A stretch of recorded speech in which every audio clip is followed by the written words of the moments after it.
Això és el model de territorialització, en el nostre cas de Catalunya, d'aquest model. Si agafem el model d'Espanya, estem parlant de 50 milions d'habitants, però cada zona dins d'Espanya, Aragó, Catalunya, País Valencià, Castella, etc., té un know-how diferent i uns talents diferents. I si al món de Galícia tenim tradicionalment el món de les navieres, etc., serà diferent que el món de l'agricultura intensiva o la mineria que hi havia, per exemple, a Linares, Jaén.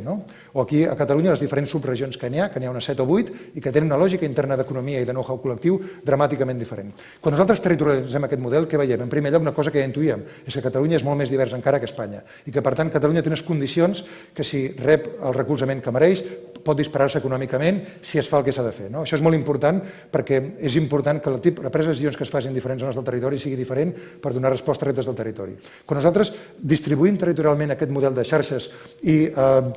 ens centrem a analitzar on es produeix aquesta indústria productiva i d'exportació, i després nosaltres ho analitzem també en relació amb el nivell d'innovació d'aquestes indústries, podem donar suport infraestructural, operacional, logístic i de regulació perquè els sectors que tenen més futur es puguin disparar. Per què és tan important la innovació i per què el Jeremy ara en parlarà en un moment? Perquè el know-how col·lectiu no és una foto fixa que es manté fins a la infinitud i al final dels temps, sinó que el know-how col·lectiu és una funció d'un sistema complex que no para de canviar i de mutar en funció de les decisions que prenem com a persones, les petites, les grans i les estructurals. Llavors, aquest know-how col·lectiu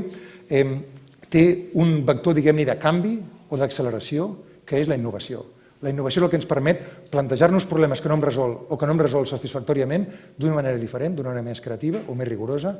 i